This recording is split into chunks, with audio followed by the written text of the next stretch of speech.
L'alliance du savoir-faire. De la passion au service d'une expérience culinaire.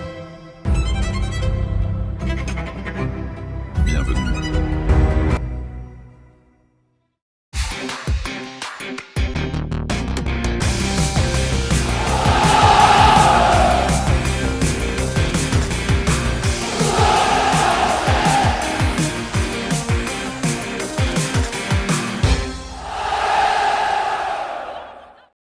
Salut à tous, heureux de vous accueillir pour le talk show du phocéen.fr. Et oui, l'Olympique de Marseille s'est imposé 4-1 face à Brest au cours d'une masterclass.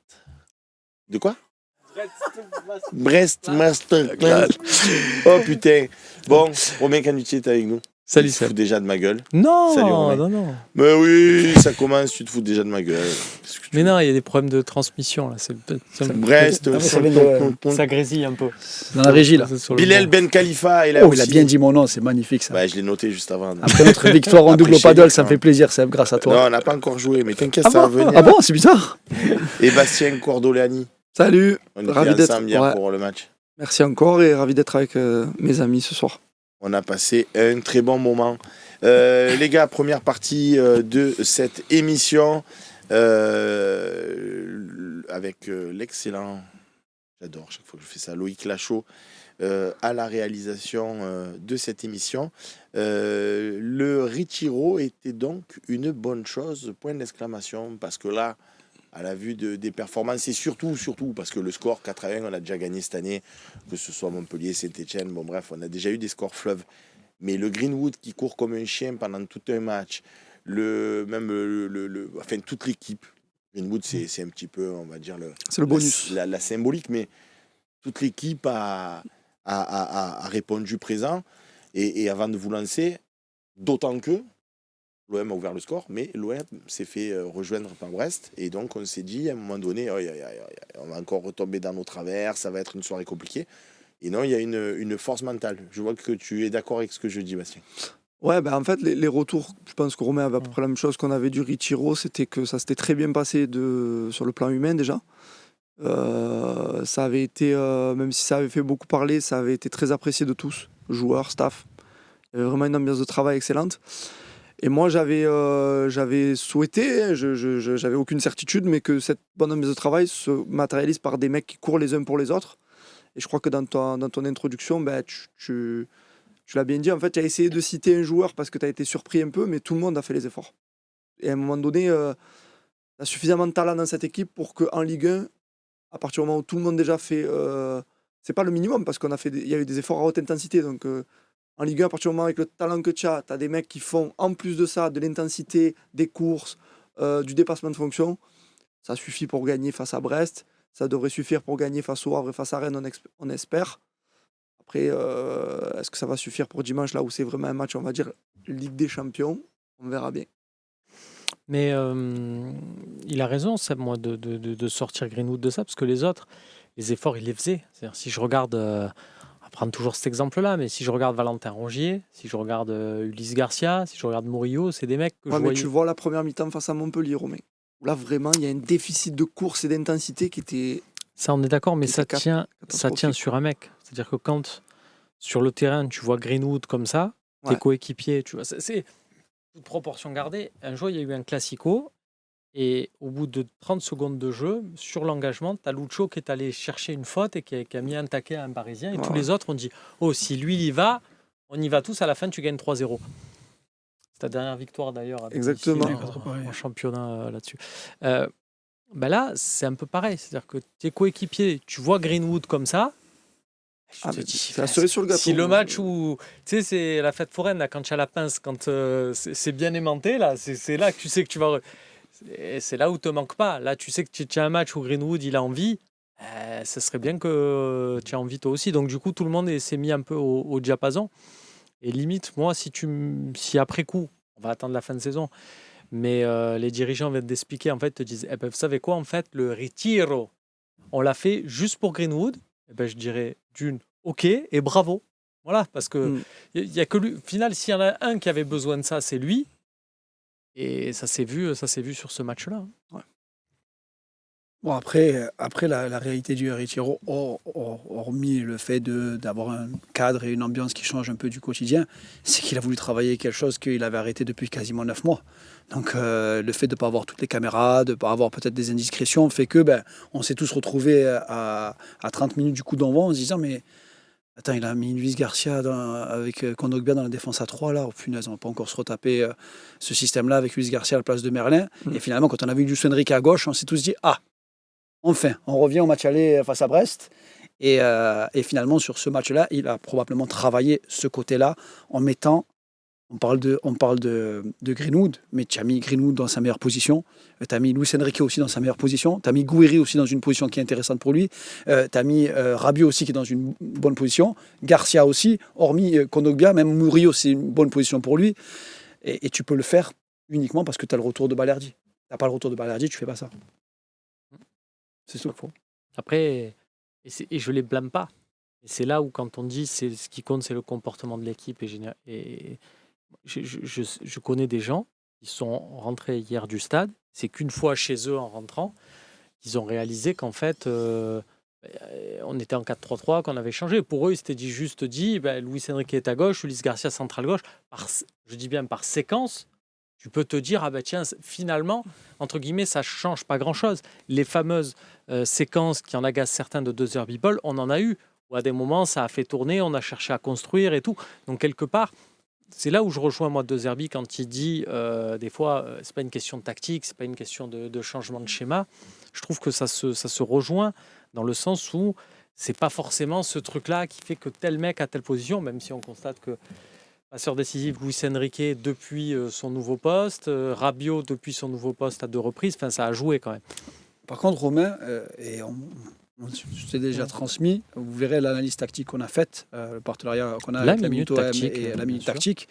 Il y a plusieurs choses qui sont passées dans ce match-là. Là, on parle de quand on a le ballon.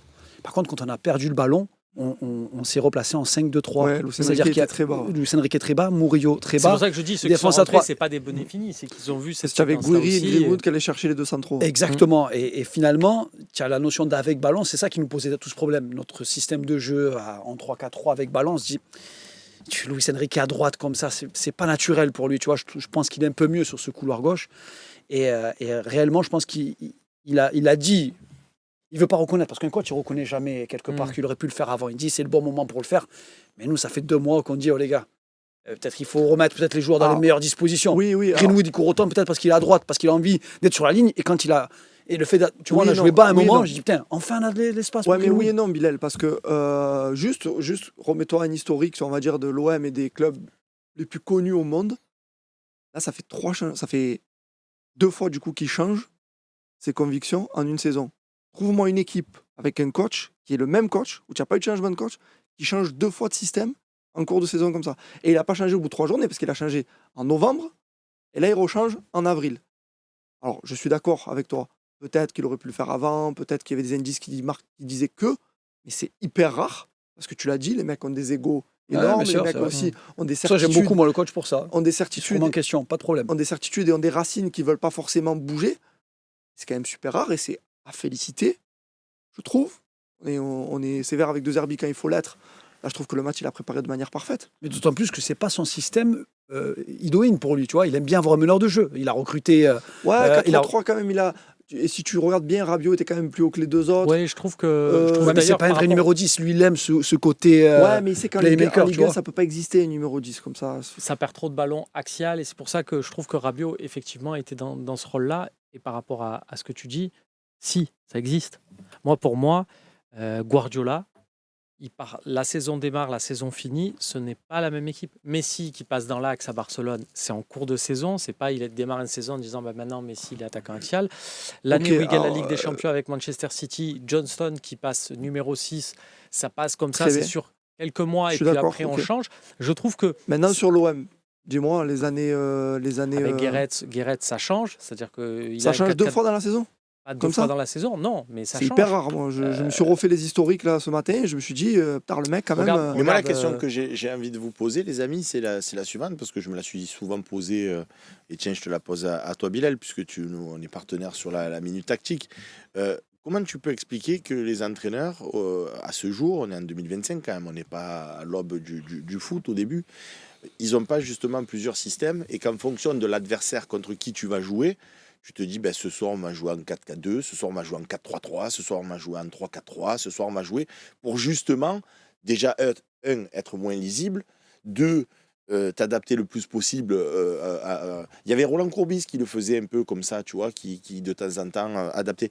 Mais c'est vrai que tu prends Tudor, il te dit, moi je joue en 3-4-2-1. 3-4-2-1. en 3-4-2-1 et il joue en 3-4-2-1. Voilà, mais Tudor, Il est je suis les pas sûr qu'il joueurs, aurait qu'il fait n'est pas le joueur. les deux changements En dans la saison. 3-4-2-1, point barre la ligne. Pourquoi les entraîneurs, là, bravo à De Zerbi, je me joins à toi, bravo de se remettre en question, tout ce que tu dis, Bastien, je suis d'accord avec toi aussi, mais pourquoi on ne peut pas, tu vois, genre on va à Lille, on repasse à 3 derrière parce qu'on estime que ça sera plus performant pour contrer Lille. Est-ce que tu vois ma question? Alors, ma piste de réponse pour une question comme celle-là, elle vient exclusivement pour moi des joueurs. C'est-à-dire que les joueurs aujourd'hui, beaucoup dans les centres de formation, etc., ils sont formatés sur trop peu de postes. Un coach comme Bielsa, quand il vient, il dit il me faut un joueur qui soit capable de jouer 3 postes. S'il ne sait jouer qu'un seul poste, c'est un problème pour moi. Donc il faut que tu aies des joueurs qui soient capables de s'adapter et de comprendre. C'est-à-dire que quand tu as un mec comme De Zerbi qui veut tout contrôler, tous les schémas de passe, il faut que le joueur soit adaptable. Et c'est le plus dur quand même de trouver des joueurs qui soient bons, qui soient adaptables. Parce que c'est pareil, tu sors un joueur de sa zone de confort. C'est dur. Un mec comme Greenwood, quand tu le mets dans le cœur du jeu, il a envie de te dire oh, laisse-moi sur le couloir. Moi, j'ai le ballon, j'ai besoin d'être 1 contre 1. Arrête de me mettre avec 2 joueurs dans mon dos. Et je pense qu'il y a cette notion d'adaptabilité qui est difficile pour les joueurs. Je peux ajouter une piste de réponse à ta question. Ils travaillent des systèmes, mais en fait, ils travaillent des systèmes avec et sans ballon. Oui, et c'est déjà très difficile de faire absorber par chaque adversaire, parce que chaque adversaire, ton système sans ballon n'est pas le même, parce que tu t'adaptes à la formation de l'adversaire. C'est dur, franchement, d'absorber beaucoup de systèmes.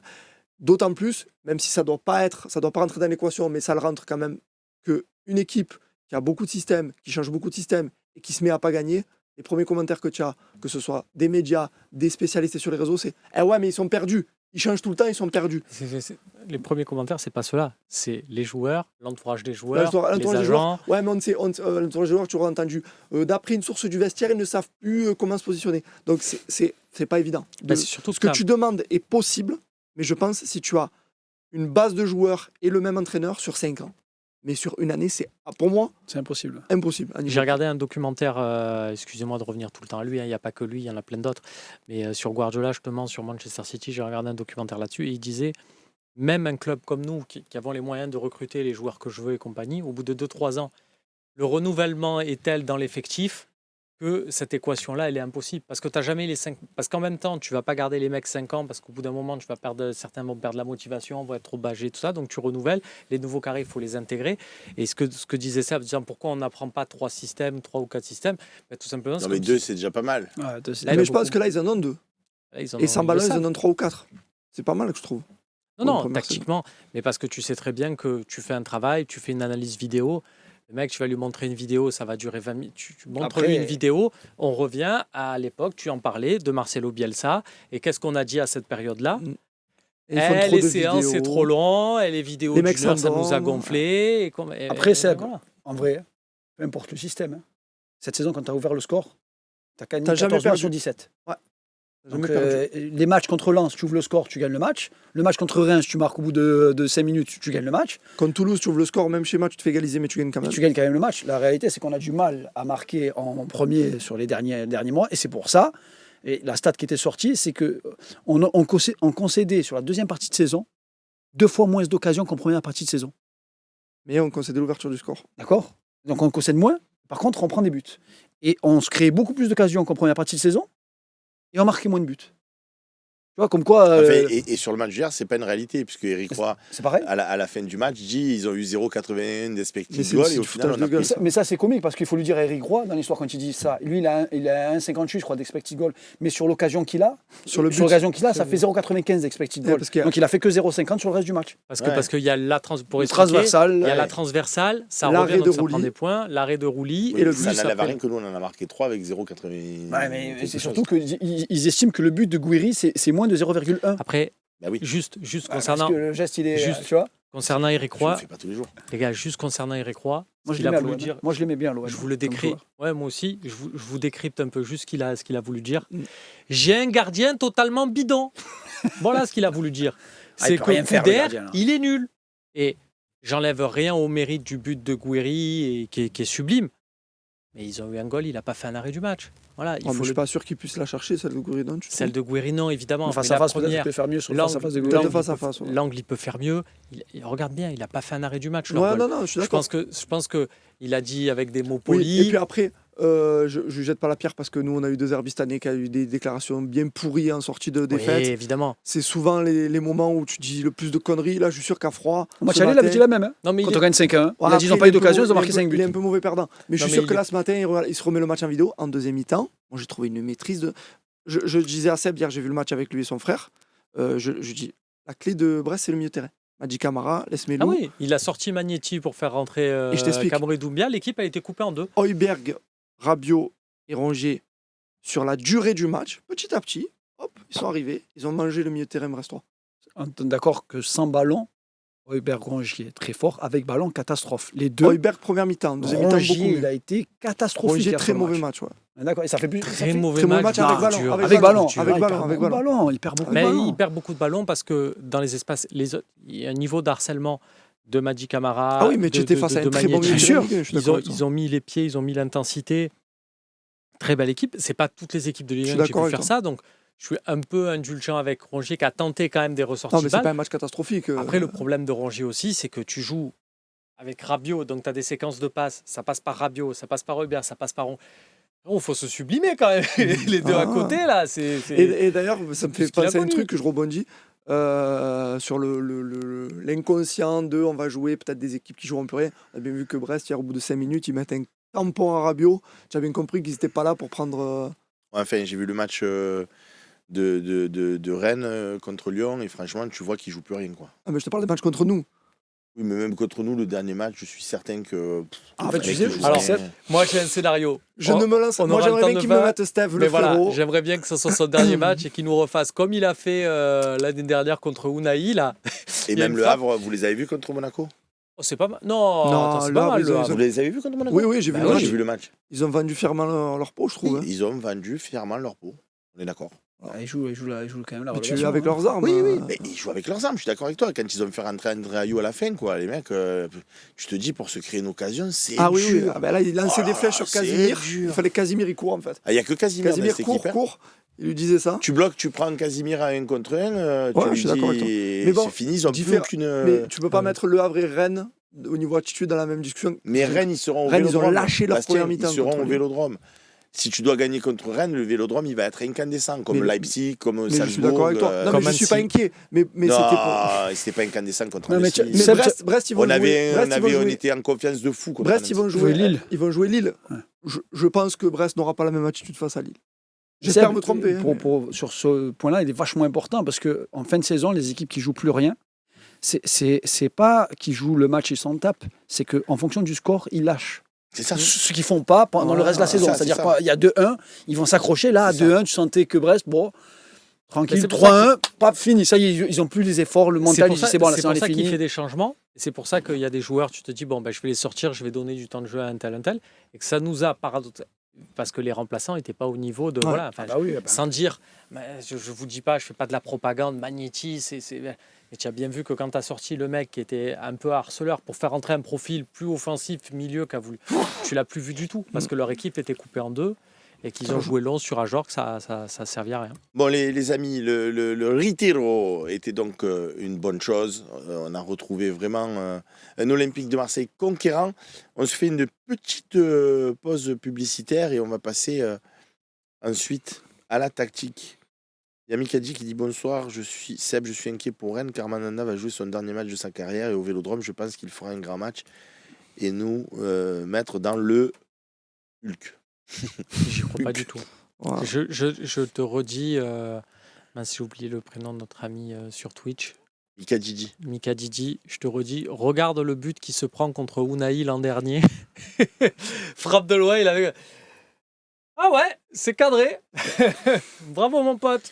Tiens, comme c'est la pub, je passe un petit message aux amis qui sont sur YouTube. Si vous me faites comment dire, tout un laïus sur Rongier, pas Rongier, faut Benasser, il est nul Rongier, ouais, mais Benasser, ceci, cela, cet autre, je coupe le chat, je vous lis plus sur l'émission. Moi, je lis et je vous fais participer parce que vous êtes bons, vous posez des bonnes questions et c'est intéressant. Si c'est pour lire des heures de débat entre vous, faites-vous des chats privés, appelez-vous, vous laissez vos numéros de téléphone, vous vous appelez, vous faites des débats. Mais... Parce que moi, je vous lis, mais en fait, je lis juste des discussions entre potes qui, oui, mais Rongier, pas Rongier. Benasser, moi, j'ai pas trouvé son entrée incroyable. Vous m'avez dit Rongier, justement, qui était le plus faible des trois. J'ai pas trouvé que Benasser avait changé. Avec ballon, c'était mieux quand même. Ah, largement. Avec Bah, surtout, ballon, mais la rentrée contre Monaco, elle est bonne. Il a fait des petits jeux combinés avec Merlin et Harit. Harit, d'ailleurs, au passage, Amine, c'est dur, hein, mais c'est dur de revenir de blessure comme ça. Mais putain, il y en a 2-3 là. Putain, il y en a Tu sais à quoi il m'a fait penser? Coup qui a été bien Trois joué de passes sa d'essai, part. Tu sais à quoi il m'a fait penser? Ça vous arrive tous. Tu sors en soirée avec des potes et tout. Et il y en a un qui, alors pas de lien direct avec Harit là-dessus, mais qui va boire un coup en trop et qui du coup va être un peu gênant dans ses réflexions. Et ça reste ton pote, donc tu sais, tu le laisses parler. Tu es là, tu dis ouais, tu cautionnes pas trop ce qu'il dit, mais tu sais, tu es là, tu dis ouais. Bah hier, c'était la même scène, sauf qu'on était 65 000. Avec Amine. Et on l'a vu faire les trucs, on a fait. Non, mais le c'est problème, Amine, laissez-le. C'est ça fini, va. on va passer à la partie d'après. Mais le problème de Amine Harit, c'est que moi, ce que je lui vois faire là hier soir, je lui vois faire ça depuis des années. Alors oui, il y a des matchs où il a été prime, où il dribble toute l'équipe, il marque des buts, il fait des passes D, comme le premier match de la saison à Brest. Il est monumental. Et moi, quand Amine Harit, il est monumental comme ça, je le veux tous les jours dans mon équipe parce qu'il est trop fort. Mais en vérité, les autres matchs, il dribble un joueur, 2 joueurs, Ouais, là, 3 il a forcé. joueurs. Joueur de Il a five. forcé. Joueur de five. Ah, c'est un joueur de five. C'est pour ça Je que suis moi, désolé, mais hier, il a gâché des coups qui étaient Incroyable. pour un joueur de son niveau facile. Mais surtout, je me mets, moi c'est là où c'est devenu gênant, c'est qu'il y avait un Jonathan Rowe qui avait envie de lui dire Otto, moi non plus, j'ai pas beaucoup de minutes. Donc vas-y, quand j'ai une occasion, donne-moi un tout seul, ballon. donne le ballon. Rends pas fou. C'est ça. les amis, on passe à la deuxième partie de cette émission.